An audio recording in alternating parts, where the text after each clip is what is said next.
Bayangkan sebuah kerajaan yang dalam satu generasi bisa menaklukkan hampir seluruh Nusantara, lalu tiba-tiba runtuh ditelan gelombang perubahan. Itulah Majapahit. Didirikan oleh Raden Wijaya pada tahun 1292, kerajaan ini mencapai puncak kejayaannya di bawah pemerintahan Ratu Tribhuwana dan Hayam Wuruk, dibantu oleh Mahapati Gajah Mada.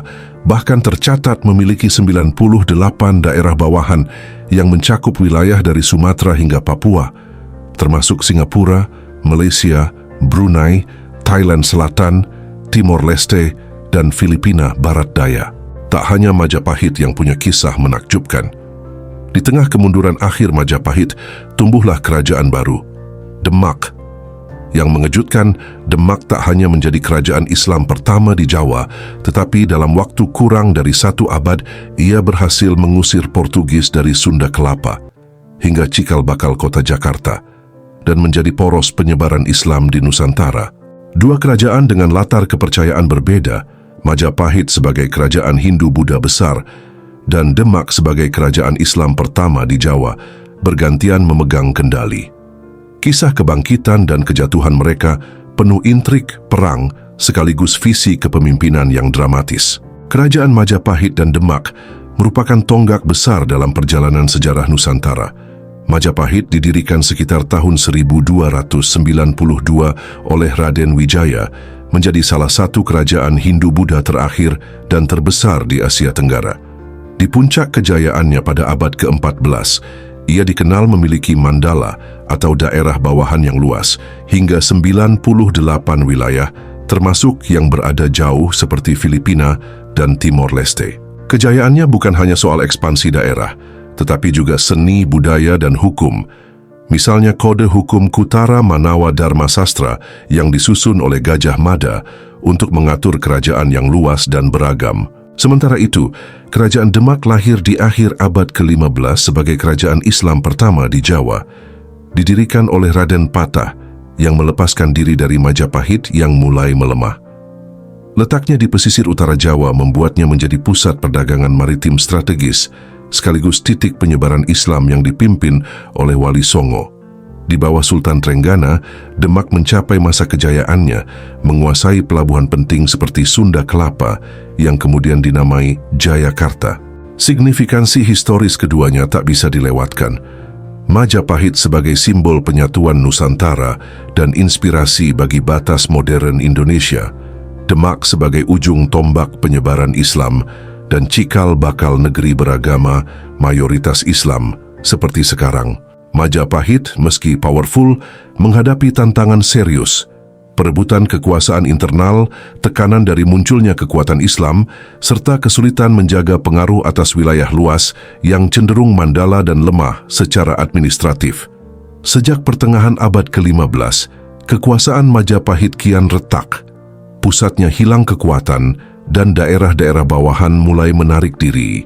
Demak di sisi lain dibentuk sebagai respon terhadap kemunduran Majapahit dengan pendekatan Islam yang disebarkan secara lebih fleksibel oleh Wali Songo. Namun Demak juga menghadapi konflik internal. Setelah Sultan Trenggana wafat, perebutan kekuasaan mengoyak stabilitas kerajaan, terutama oleh Arya Penangsang yang membunuh Sunan Prawata dan menimbulkan perlawanan dari pihak lain. Ancaman eksternal juga nyata. Majapahit kalah tarikan dari pengaruh Islam yang makin kuat. Demak harus menghadapi ancaman Portugis di Malaka yang coba ditekan oleh Pati Unus meskipun upaya itu berujung kematiannya. Ditambah lagi, konflik internal menutup jalan stabilitas berkelanjutan. Majapahit adalah contoh puncak peradaban Hindu-Buddha. Penggunaan seni, adat istiadat, kekuatan militer, dan struktur hukum, contohnya Kode Kutara Manawa oleh Gajah Mada, menunjang integrasi wilayah luas di Nusantara. Namun sistem mandala membuat wilayah bawahan punya otonomi besar, sehingga ketika pusat melemah, pengaruhnya cepat menipis. Di sisi lain, Demak menggunakan pendekatan Islam yang adaptif. Wali Songo menyebarkan agama melalui dakwah, pendidikan, seni budaya, bukan kekerasan. Hal ini mempermudah penerimaan masyarakat lokal.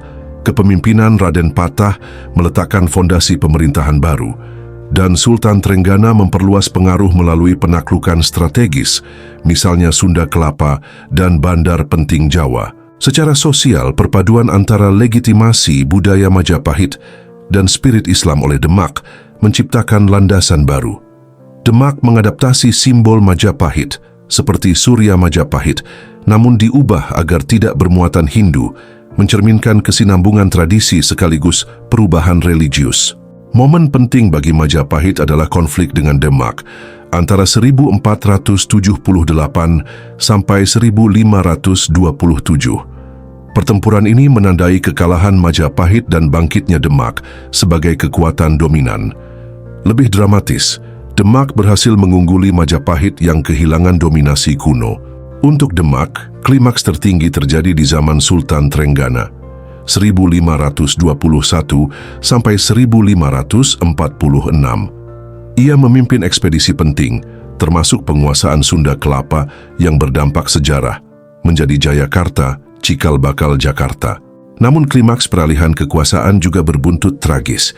Kematian Sultan Trenggana dalam serangan terhadap Panarukan meninggalkan kekosongan kekuasaan.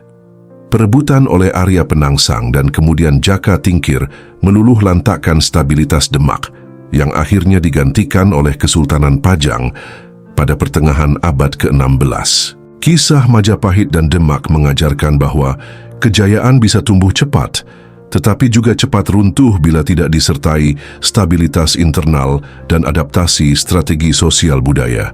Majapahit membuktikan kekuatan dan persatuan budaya, namun Mandala dan sistem aristokrasi membuatnya mudah rapuh.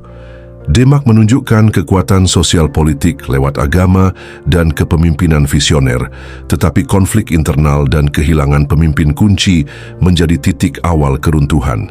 Warisan Majapahit tetap hidup dalam identitas nasional Indonesia, dari simbol batas modern hingga sistem hukum dan seni. Demak juga meninggalkan peninggalan penting, penyebaran Islam di Jawa, pembangunan Masjid Agung Demak abad ke-15, serta Cikal Bakal Jakarta melalui nama Jayakarta.